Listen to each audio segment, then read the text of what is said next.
मंचासीन हमारे महापुरुषों को नमन। भारत आदिवासी पार्टी के कार्यकर्ता सम्मेलन में पधारे,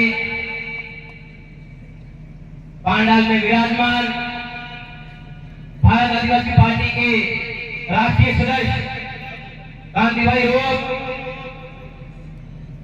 और प्रदेश अध्यक्ष रमेश जी मेहरा और प्रदेश सदस्य, जिला सदस्य, ब्लॉक सदस्य, मंडल सदस्य और पंचायत सदस्य, तमाम पार्टी के सभी कार्यकर्ताओं को, सभी पदाधिकारियों को मेरा क्रांतिकारी जोहार। साथियों, आज उपचुनाव को लेकर हमारी ये सभा जो हो रही है, देश की आजादी के बाद आपको पता होना चाहिए अन्याय, शोषण, अत्याचार हमारे समुदाय के साथ में हो रहा है। आज हम लोगों ने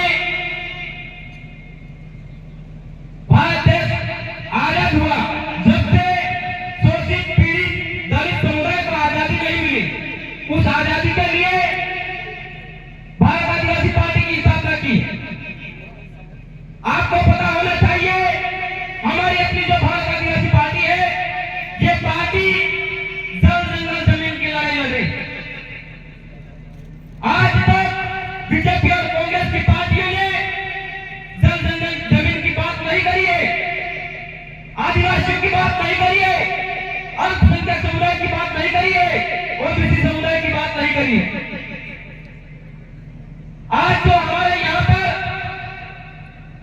उपचुनाव होने जा रहा है, इस उपचुनाव में आपको इस बीजेपी और कांग्रेस की पार्टियों को धूल हटा देना है।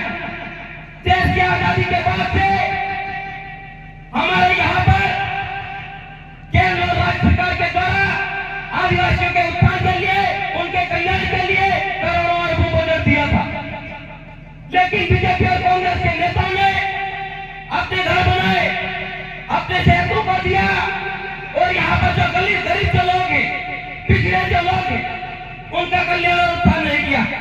हम लोग यहाँ पर शिक्षा की बात करते हैं, स्वास्थ्य की बात करते हैं, रोजगार की बात करते हैं।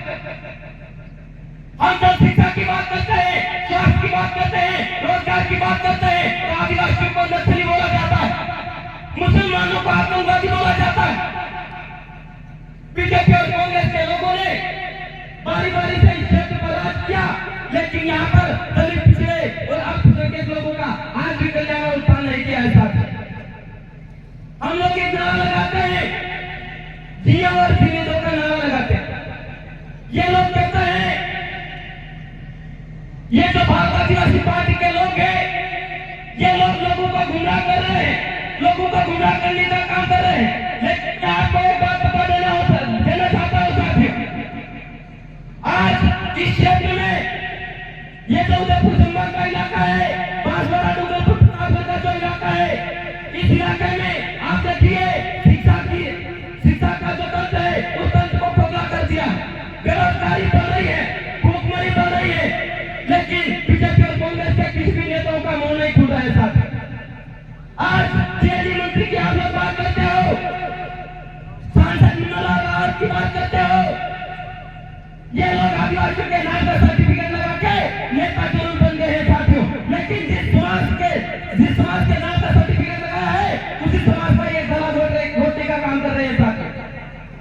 आपको पता होना चाहिए, आज तक बीजेपी और कांग्रेस के लोगों ने हमारे साथ में स्वतंत्र व्यवहार किया है, हमारे समाज के लोगों को लूटा है, हमारे समाज के कल्याण और उत्थान के लिए जो बजट आता था, उस बजट को इन लोगों ने डकारा है। ये बीजेपी और कांग्रेस के लोग चोर हैं, लुटेरे हैं, डकैत हैं, इस बात को आपको समझना पड़ेगा। देश के आजादी के बाद से वंचित समुदाय का हक और जो अधिकार मिलना चाहिए था, तो हक और अधिकार आज भी इन लोगों ने नहीं दिया साथियों। हम शिक्षा की बात करेंगे, हम स्वास्थ्य की बात करेंगे, हम रोजगार की बात करेंगे, तो हमारे पर नक्सली का ठप्पा दे दिया जाता है साथियों। इलाके में चाहे कॉलेज हो या फिर स्कूल हो, आज दक्षिण राजस्थान के इलाके में शिक्षा की सख्त जरूरत है, लेकिन सरकार के द्वारा भर्तियां नहीं निकाली जा रही। स्कूलों में पद खाली पड़े हैं, वैकेंसी नहीं निकाली जा रही है, तो हमारे लोग को शिक्षा कैसे मिलेगी? शिक्षा एक क्रांति का जनक है साथियों, लेकिन ये तो दोगली सरकारें हैं, ये दोगली सरकारें हमारे इलाके का विकास नहीं चाहती। तो इस बार आपको हमारे क्षेत्र से इस उपचुनाव में हमारा अपना आदमी जिता करके उस जयपुर की विधानसभा में भेजना, तो हमारे और आपकी इस क्षेत्र की आवाज को बुलंद रहेगा साथियों। क्योंकि आपको पता है आपके इस क्षेत्र से, इस विधानसभा क्षेत्र से आपने पहले राष्ट्रवादी लोग को जिता करके सदन में रखा था, तो हमारे राष्ट्रवादी लोग खुले मंच पर जाते थे, वहां जयपुर के सदन में जाते थे और हमारे इस क्षेत्र की बात करते थे। तो मैं आप लोगों को एक बात बता देना चाहता हूँ साथियों, आपको इस उपचुनाव में राष्ट्रवादी वगैरह 69,000 से जिताया था, लेकिन इस उपचुनाव में आपको ये ध्यान देना है कि हम 1 लाख से बस करके रहेंगे। आपके अंदर जुनून होना चाहिए, आपके अंदर डेडिकेशन होना चाहिए, समर्पण का भाव होना चाहिए साथियों। आप न चाहिए दिन रात मेहनत करिए और इस क्षेत्र से हमारा अपना नेता सुनकर भेजिए, ताकि हमारी आवाज को वहां पर बुलंद करे और हमारे क्षेत्र की जनता को आजादी दिलाए साथियों। आपको पता होना चाहिए देश की आजादी के बाद आज भी आदिवासियों को आजादी नहीं मिली है सर।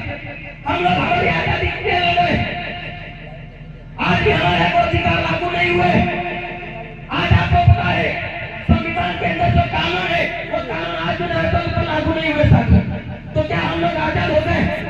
आर्टिकल 13(3) की बात करो या फिर पास के अनुसूची की बात करो, 1874 का सब सर्टिफिकेट जो है वो आज भी लागू नहीं हो सकता।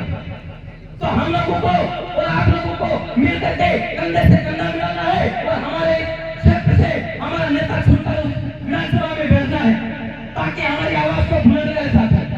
क्योंकि आपको पता होगा जब केंद्र सरकार मोदी या फिर बीजेपी सरकार हो, ये सरकारें आदिवासियों के नाम का आदिवासियों को सिर्फ ठेका देने का काम करते हैं, आदिवासी समाज का सिर्फ ठेका देने का काम करते हैं और इस समाज के साथ में अन्य शोषण करने का काम कर रहे हैं। आप मणिपुर को देखिए, पूरा मणिपुर चल रहा है, लेकिन कोई नहीं देख रहा है। महिलाओं की बात करते हो, किसानों की बात करते हो, आज महिलाएं किसान आत्महत्या कर रहा है, महिलाओं के साथ में शोषण हो रहा है, उनको न्याय नहीं मिल रहा है, किसान को न्याय नहीं मिल रहा है, स्टूडेंट को न्याय नहीं मिल रहा है, एक बेरोजगार को न्याय नहीं मिल रहा है, मजदूर को मौत के घाट मारा जा रहा है और हमारी बात को कोई नहीं सुन रहा है। इसलिए आपको हमारे क्षेत्र से हमारा नेता सुनकर को सदन में बैठा है, तो ये हमारी आवाज को बुलंद करेगा, तो ये हमारे को आजादी मिलेगा। इसी के साथ मैं को यही विधान करता हूँ। आप दोनों साथियों ने मुझे सुना, उसके लिए धन्यवाद। जय जोहार, जय आदिवासी, इंकलाब जिंदाबाद, जोहार जिंदाबाद। बहुत बहुत धन्यवाद बाबू भाई। आपने बड़े जोश शुरू के साथ में हमारे कार्यकर्ताओं ने जोश भरने का काम किया है। उम्मीद है और विश्वास दिलाता है कि हमारे कार्यकर्ताओं में जोश बढ़ेगा और इसी कड़ी में आगे अगले वक्ता